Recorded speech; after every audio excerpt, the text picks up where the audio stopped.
Call for love. You get angry, I get curious. I used to avoid conflict. Sometimes I would go to great effort to avoid conflict. Conflict was very uncomfortable. It was an uncomfortable space and place for me to be in, so I would do whatever was needed to avoid it. This avoidance could have manifest in a variety of forms, but my two favorite ways to avoid conflict were to either remove myself from the conflict or try and placate the situation to calm the waters. Removing myself from the perceived conflict would often manifest as saying nothing and physically walking away from any perceived conflict in progress. Another example is I would physically cross the street or change my direction, chart a new course if I perceived any form of conflict up ahead. This was merely another symbolic form of removing myself from or avoiding the perceived conflict. Placating the situation to calm the waters was a favorite strategy of mine to avoid conflict. Not only was I trying to avoid conflict, but I would get an egoic rush when I thought I had successfully stopped someone else from fighting. I thought I was being successful and or useful when I stopped others from fighting. This was born out of my early childhood conditioning to try and fix others and to make things better. Conflict is still not the most comfortable environment for me to be in. I certainly do not consciously seek out conflict. But I no longer avoid conflict or conflictual situations. When my perception of conflict arises, something quite different unfolds now. Present in any conflictual situation I encounter is anger.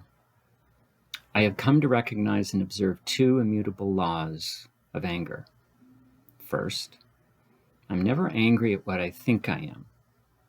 Second, anger is simply my ego's way of trying to make someone else feel guilty for my own inner pain and grief.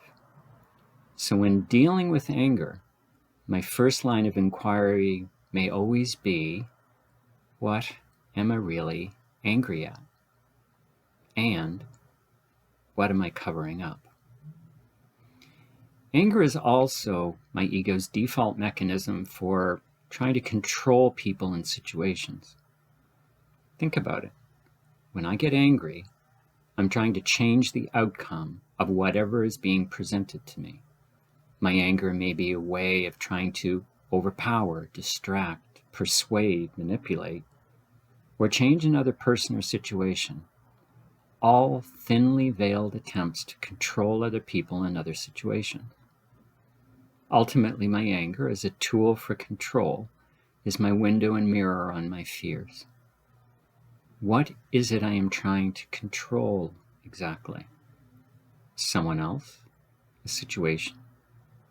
Why can I not accept someone as they are? Why can I not accept a situation as it is?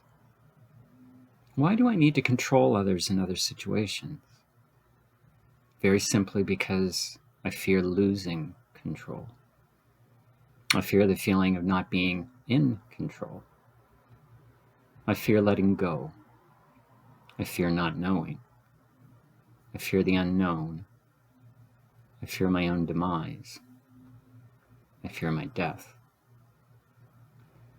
So when I am present in a conflictual situation of which anger is rooted, I am aware that whatever seems to be the source of my anger is not the real source of my anger. I am merely projecting my anger out onto whatever is presenting itself to me. And I am aware that I am merely trying to get rid of my anger and avoid taking responsibility for what it is I am experiencing, thinking, seeing, doing, and feeling. This awareness allows me to start to get curious. What is at the root of the anger? What is this person, myself perhaps, trying to project? What is this person trying to get rid of? The inquiry allows me to create some space between the situation, the events, and my response to it. This is as natural to do as when I observe others in conflictual situations, as it is when someone appears to be angry at me, or when I am tempted to be angry at someone else. On a deeper spiritual level, perhaps, I know that I am only ever being shown love or a call for love. A call for love may come in many different forms, but it's all the same call. Conflict and anger are very common forms of a call for love. So when I receive a call for love, I know there is something for me to learn. Again, I get curious. These calls for love are a wonderful opportunity to learn about the person calling out. But I know ultimately that there is only ever an opportunity to learn about myself. The person I am seemingly angry at, or who is angry at me, is merely reflecting back to me my own anger and my own attempts to avoid looking at myself. The other is only ever me, and the other is showing me what it is I am angry at. So when someone else gets angry, I get curious. It is the only way to heal my separated mind.